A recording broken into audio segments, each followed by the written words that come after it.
If you haven't heard about Anchor, it's the easiest way to make a podcast. Let me explain. First, it's free. There's creation tools that allow you to record and edit your podcast right from your phone or computer. Anchor will then distribute your podcast for you so it can be heard on Spotify, Apple Podcasts, and many other platforms. You can make money from your podcast with no minimum listenership. It's everything you need to make a podcast all in one place. So what are you waiting for? Download the free Anchor app or go to anchor.fm to get started.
What's good, y'all? It's your man, Uncle Dub. It is the Friday edition of the Sports Wagon Podcast. Hit me up on Twitter and Instagram. It's Uncle Dub, ITSUNCLE_DUB.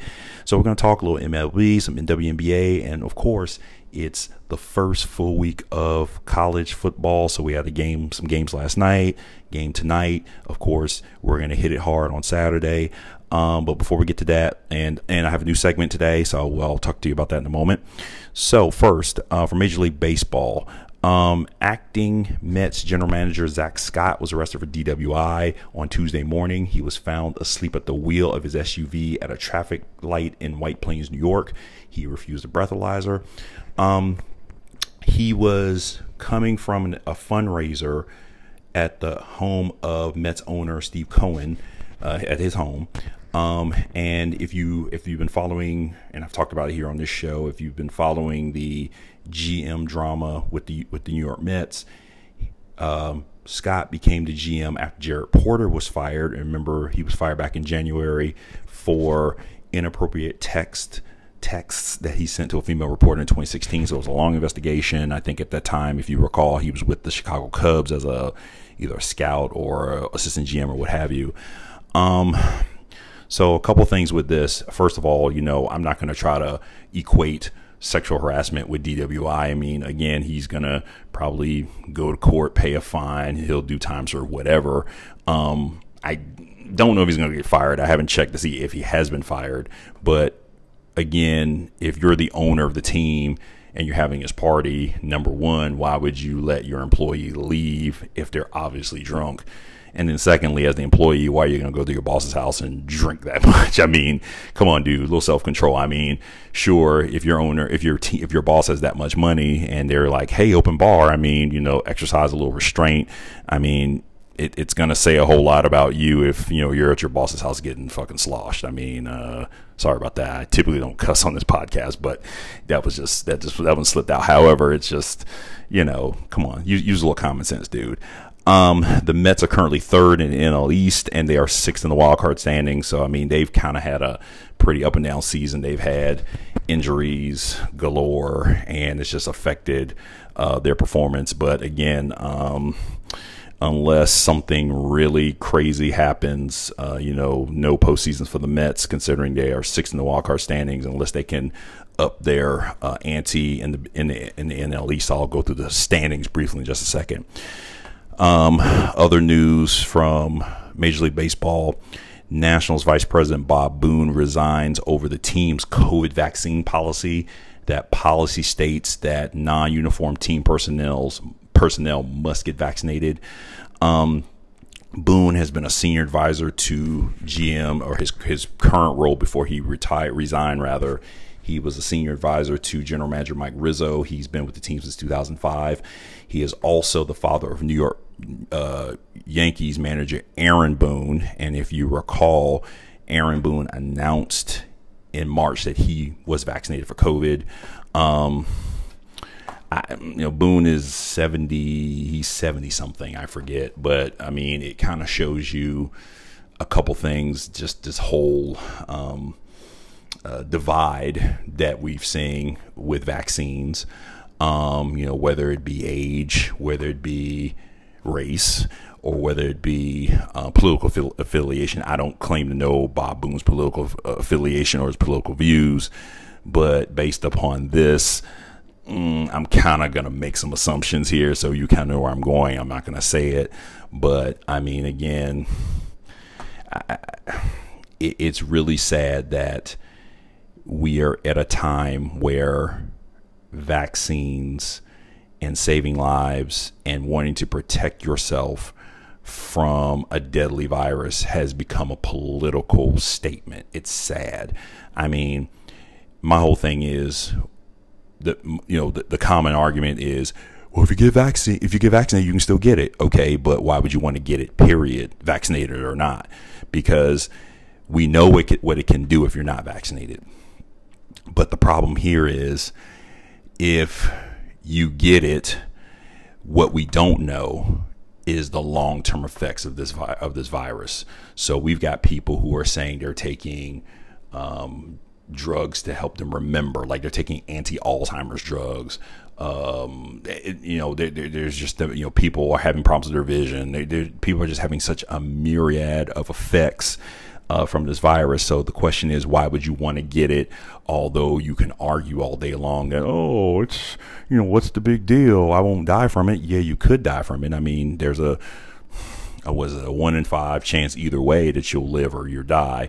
But if you live and you survive it, that survival is only beginning. So again, it's just kind of wild that, people are, Bob Boone, he could probably just go live happily ever after, but you got everyday people who are telling their jobs to stick it somewhere when their job tells them that they have to get vaccinated. And I just, for the life of me, don't understand it, but I guess it's just not for me to understand. Currently, your Major League Baseball standings, currently leading the AL East, Tampa Bay, leading the Central Division, the Chicago White Sox, leading the Western Division of the American League are the Houston Astros. Your current wild card teams, your Yankees and the Boston Red Sox. In the NL East, leading the NL East, the Atlanta Braves. The Central are the Milwaukee Brewers. Now, the West, currently, the Dodgers and San Francisco are currently tied, which means the wild card, there's a 3-way log jam at the top of the wild card. So the top 2 teams, as we know, will go to the playoffs. San Francisco, Los Angeles, and Cincinnati. So however this goes, one of those teams, the Dodgers and San Francisco, will represent the West. But then, of course, depending on what happens with the wild card, again, Cincinnati has some baseball to play to potentially play themselves into this thing, or it'll be either LA or San Francisco will interchange. One will win the division and one will, it'll be 2 teams. So if the Dodgers win, it'll be San Francisco and Cincinnati more likely with the wild card. All right, let's look at the WNBA games from Thursday night. So we had 4 games.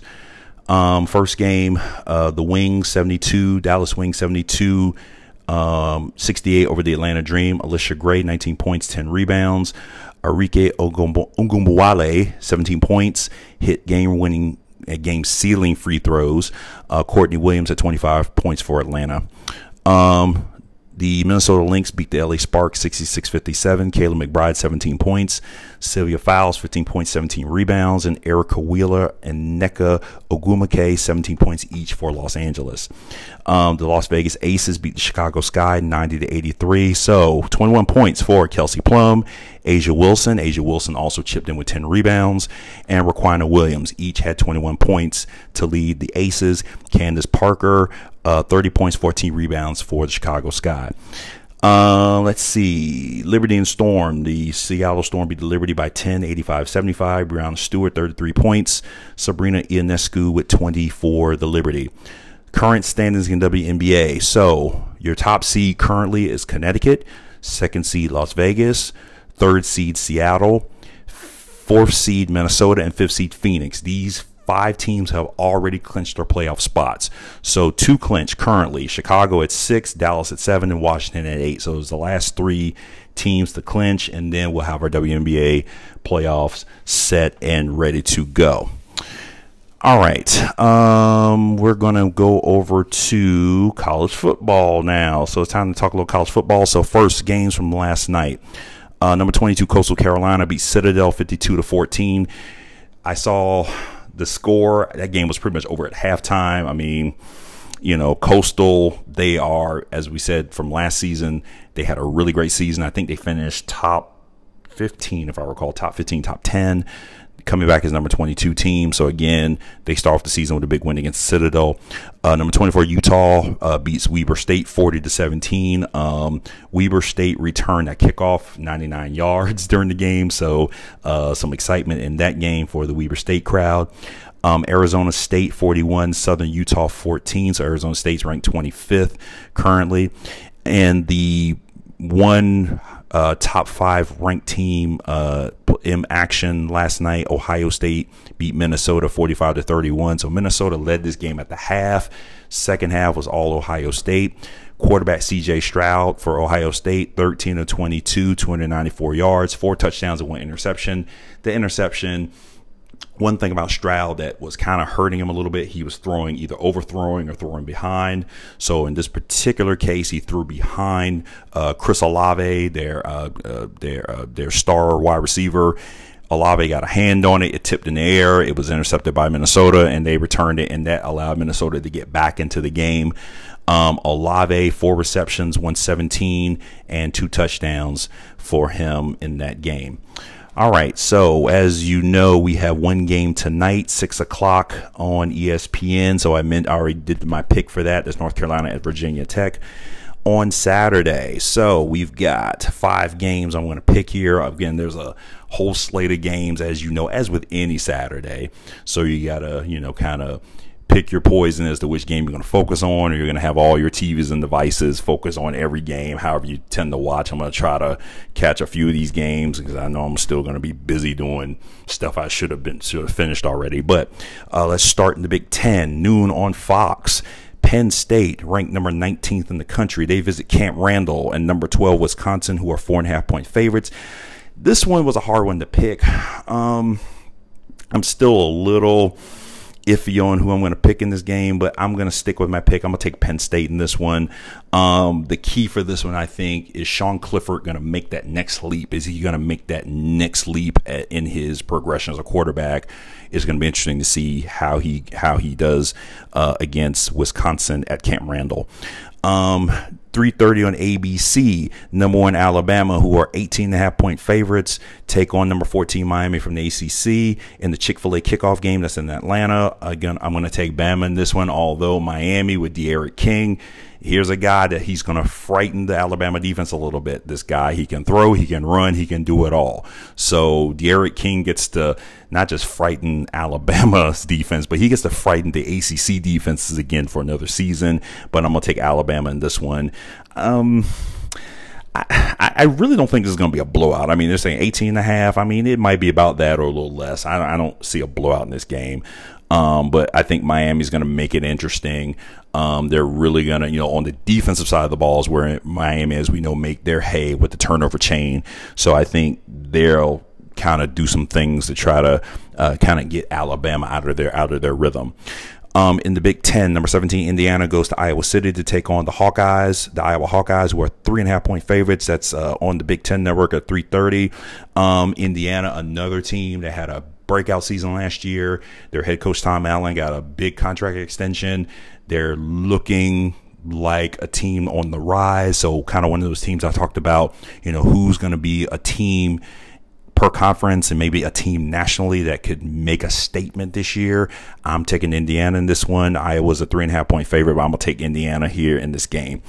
Let's see, 7:30 ABC, the primetime game, the Dukes Mayo Classic from Charlotte, Bank of America Stadium. Number 5, Georgia at number 3, Clemson. Clemson are 3-point favorites. So I'm listening to ESPNU the other day, and a couple of guys were talking, and I think they were interviewing, I forget I think Barrett Sallee, shout out to Barrett Sallee. So I believe he was saying that he thinks Georgia can beat Clemson, and they were like, whoa, whoa, whoa, whoa, whoa.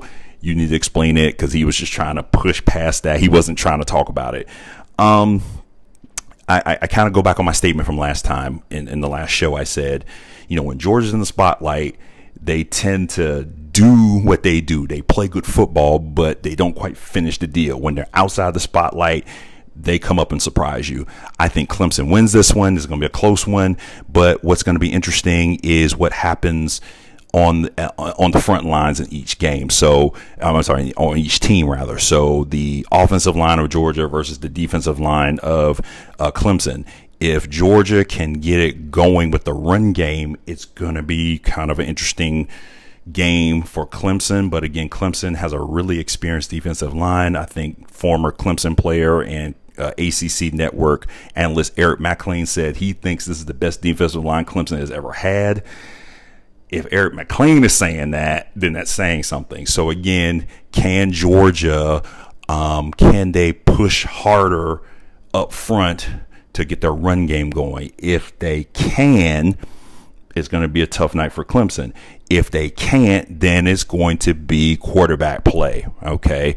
JT Daniels for Georgia, and DJ, oh my gosh, I forgot how to say his name. I've been practicing it all week. I'm so sorry. Oh gosh. Anyway, I'm not going to try it. Anyway, I have to go back and practice it again. I swear I've been practicing it, and then I'm ready to say, I'm going, okay, I really do not want to butcher this, so I'm not going to go. Anyway, that's what I think, but I think Clemson, 3-point favorites. I got Clemson close in this one. On Sunday, let's go and do the Sunday game.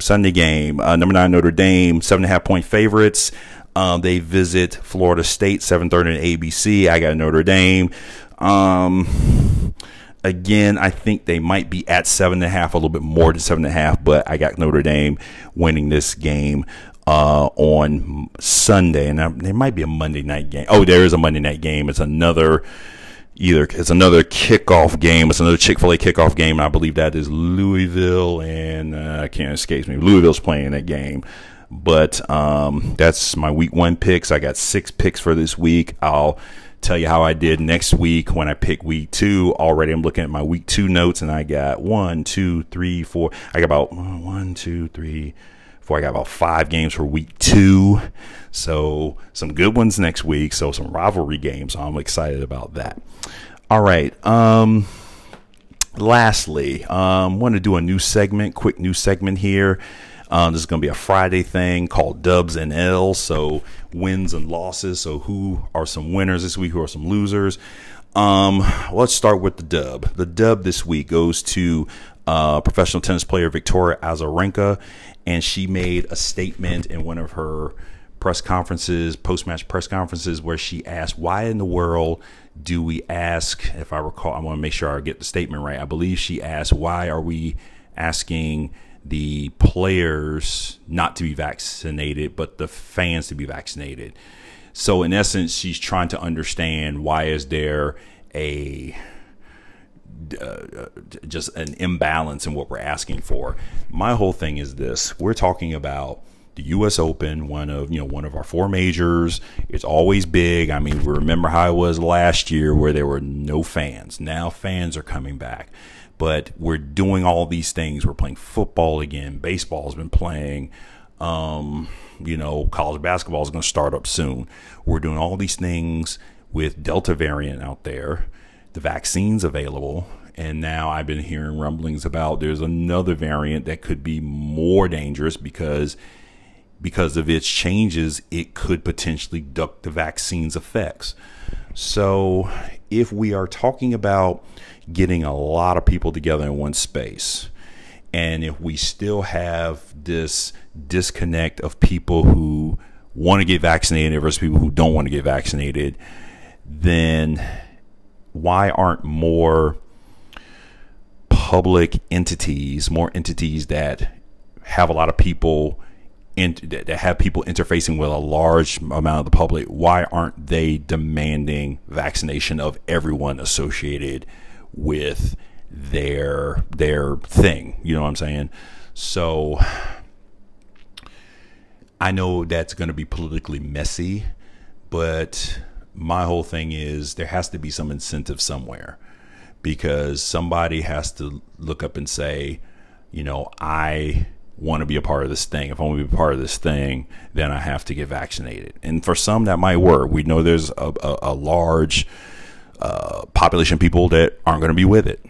And what are you going to do? I mean, if you are if you run a college athletics department and you say, here's now college athletics is a little different, because typically if it's a state institution, then they have to abide by the state and what the states are doing, what the state regulations are. And as we know, there are some states that are openly defiant and are passing laws to be openly defiant against wearing masks and being vaccinated and that sort of thing.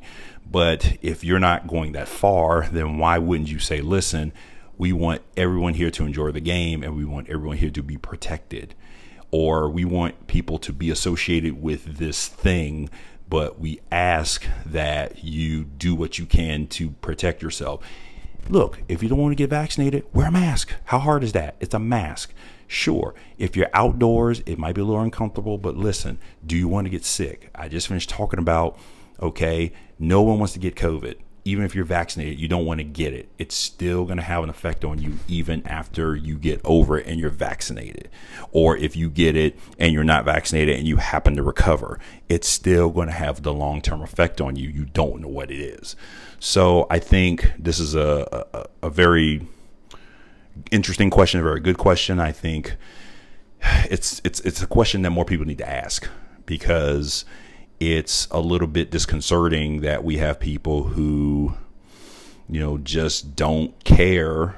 And I think that's where we are in America. We just have a lot of people that don't care about the well-being of others, So thank you to Victoria Azarenka for that statement and kind of bringing up some questions for people and some things to think about. And it's interesting that this comes in a post-game press conference where, as in one of my previous episodes where I talked with my friend Roger Chesley, it's like, in-game interviews, you get nothing. Post-game interviews, I mean, how much information? I mean, sometimes post-game interviews can be informative, but most times, some of these journalists, unfortunately, are asking really dumb questions, and some of them are asking really insightful questions, or someone asks an insightful question and someone piggybacks on it to ask something that's kind of weird and not as insightful, kind of weird. So I mean, I don't know. It's post game or post match interviews are just getting weird, and somebody has to kind of do a better job at these things. All right, this week's L goes to golf. So we're looking at the Brooks Koepka Bryson DeChambeau feud. So if you're not familiar with this, again, I talked about a tennis player behaving badly last show. Now I'm talking about two golfers. I won't say behaving badly, but the big thing with their feud, and there's a long story with their feud. I'm not going to really try to rehash it, but my L goes more so to not so much them behaving badly, but them behaving badly is making the fans behave badly. So last week at a tour event, Bryson DeChambeau lost a playoff, like an 8-hole playoff, to Patrick Cantlay. And while he was walking up a fairway, or I think he was walking between fairways, a fan screamed at him, "Brooksy," and runs away. And DeChambeau went at the guy. He's screaming, yelling, hollering. He's calling for security. And much like in the NBA, when we had that rash of fans acting bad, it seems as if what's considered a gentlemanly sport, quote unquote, is becoming less gentlemanly, but it's becoming less gentlemanly from a fan standpoint. Sure, these two guys are going at each other. They go at each other on social media. They may go at each other kind of not, they're not putting hands on each other on the course, but they're giving each other looks and stuff like that. But it's making fans choose sides, and then fans choose sides, and then they act terrible. So the bottom line here is, it's like, why would you taunt a guy, and DeChambeau's no small guy. I mean, he's a pretty big guy. He used to, he lost some weight, but he's still a big guy. And he walks around with a bag of sticks. Why would you poke a bear? Why would you want to taunt a guy who has a bag of sticks? Not to say he'd go after you, but why would you do that anyway? That makes no sense to me. But it basically gets us to the point, why are fans behaving badly? And I think the PGA, made the right call. They said, fans that engage in this behavior will be asked to leave. They'll be ejected, and rightfully so. I mean, there's this perception, golf fans, they stand there, they clap, but I feel like golf behavior from the fans has kind of ramped up over the years. The years where Tiger Woods would tee off and people would scream, "You the man," that sort of thing. The rowdy behavior. It's kind of made its way into golf, and it's not so bad because, it kind of makes the galleries a little bit more interesting, but there is still decorum. You can't make noise while they're trying to tee off or trying to make a shot. You have to obey the rules in that regard. But when you cross the line as a fan, I think that is unacceptable. That is very unacceptable. And I think this feud has really shown how fan behavior continues to take another leap in the negative direction. So my L this week goes to that feud. So first of all, I just kind of hope that the fans get the message that doesn't matter whose side you're on, you can't poke the bear. You can't go to Brooks Koepka and say something. You can't go to Bryson DeChambeau and say something. Keep the comments to yourself, or take it to social media like most of you cowards do, but stop doing that crap on the course, because again, if you do it, you get caught, guess what? You're getting kicked out, and you should get kicked out for being an idiot. All right, so with that, ladies and gentlemen, that is my time. That was a quick show. Had a couple things for you guys. I usually do the weekend setup, but you know what the deal is this weekend. College football, U.S. Open. So U.S. Open's going to enter week 2 next week.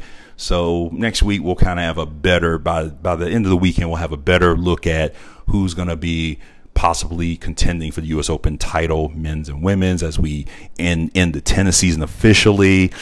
And then I think next week NFL starts. So we'll, kind of start looking at the NFL next week. And then, of course, kind of start setting the table for week 2 in college football. So until then, ladies and gentlemen, I appreciate you listening. I hope you have a great weekend. I think I'm going to finally get my weekends back. Sunday, I'll actually be home in my new home because I'm sick of being in my old home trying to get all the crap out of here and cleaning this and cleaning that. And then I'll get back on the golf course. I haven't played golf in 3 weeks, and I'm really feeling some kind of way like I got to get out on the course because this weather is beautiful. Enjoy the weather. If you are in New Orleans, Philadelphia, wherever you are, my thoughts are with you. We just hope that you're safe, or you're getting assistance, because this climate change is real, people. I mean, we have to stop acting like this thing is just some figment of our imagination, and Al Gore sitting somewhere looking at all us like, told you. But again, all my great positive thoughts to everyone, and we're hoping that things will improve and get better as soon as they possibly can. All right, until then, continue to protect yourself, wear your mask, get vaccinated. Plenty of information out there about that. Get vaccinated, drink your water, and mind the business that pays you. Hit me up on Twitter, Instagram. It's Uncle Dub, ITSUNCLE_DUB. sportswagonpodcast@gmail.com. Email me comments about the show, and I'll talk to you guys, I believe, on Monday. I'm hoping Monday, Tuesday, we'll be back at you. Peace.